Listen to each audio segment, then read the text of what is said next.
Terror jacobino.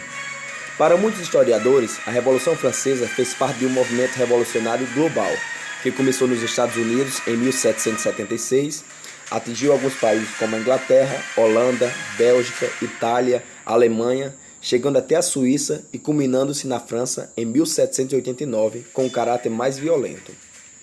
Apesar de alguns traços comuns a todos esses movimentos, a Revolução Francesa teve um sentido próprio e uma especificidade que se manifestava na tomada do poder pela burguesia, na participação ativa dos camponeses e artesãos e a superação das instituições federais do antigo regime. Com esse movimento revolucionário, a França passou por vários períodos de intensa agitação política e social entre os anos de 1789 a 1799, na busca dos ideais de liberdade, igualdade e fraternidade. Nesta época, a sociedade francesa estava dividida em três ordens ou estados. O primeiro estado era o clero, que representava a igreja. O segundo estado era a nobreza, composta pela família real, pelos cortesões e pela nobreza provincial. O terceiro estado era formado pela maioria da população, entre burgueses, trabalhadores, artesãos e camponeses, além de um grande contingente de desempregados, famintos e marginalizados.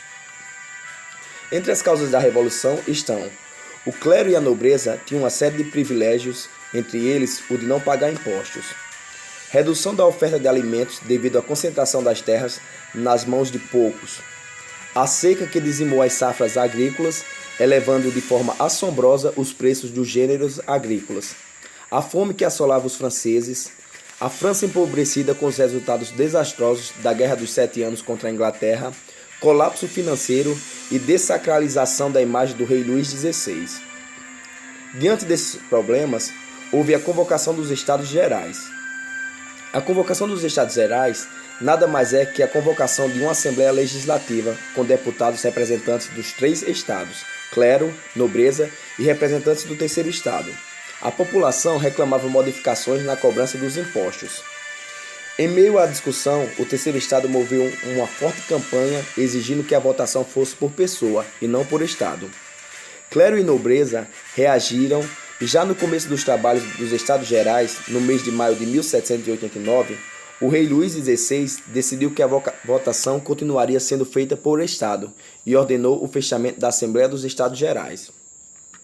Os representantes do terceiro estado reagiram e invadiram o salão de jogos do palácio e rejeitaram o ato real, recusando-se a abandonar o salão caso não fosse votada uma nova constituição para o reino.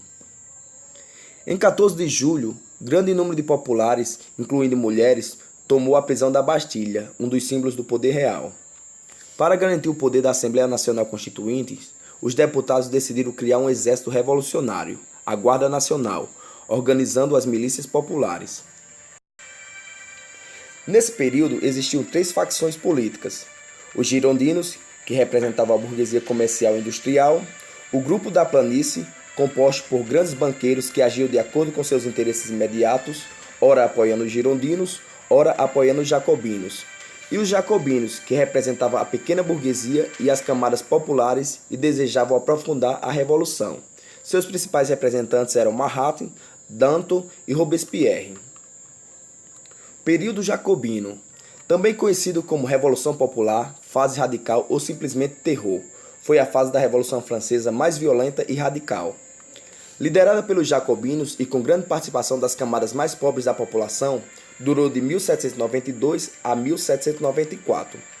Teve início em setembro de 1792 com o massacre de centenas de monarquistas que estavam presos.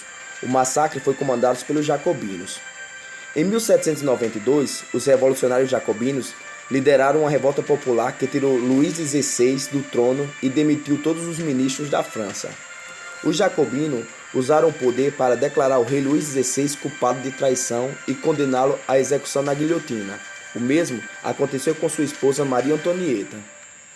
Os jacobinos reagiram com mais violência, pois chegaram à conclusão que para defender a revolução seria necessário eliminar todos os opositores da França. Em 1793, cerca de 40 mil pessoas, entre monarquistas, girondinos e ricos burgueses, foram executados pelos jacobinos na guilhotina. Na Convenção Nacional, os jacobinos, liderados por Robespierre, adotaram uma série de medidas, entre elas instituição do ensino gratuito e obrigatório, congelamento dos preços dos produtos, lei do preço máximo, regulamentação do salário, repartição dos bens dos nobres emigrados, o divórcio, abolição da escravidão nas colônias francesas, reforma agrária, direito à greve, criação de um novo exército com ampla participação popular, voto universal, rompimento com a Igreja Católica, retirada de nome de santos das ruas e criação de um novo calendário. Em 1794, Robespierre e seu grupo perderam o apoio de grande parte dos jacobinos, em função dos atos de extrema violência que vinham adotando. Sem o apoio militar, foram dominados pelos girondinos. Robespierre foi preso e condenado à execução na guilhotina em 28 de julho de 1794. Terminava assim a fase do terror da Revolução Francesa. O regime adotou a repressão como norma, ao que Robespierre definiu como o despotismo da liberdade. A grande bandeira dessa fase jacobina foi a de combater os contra a Revolução.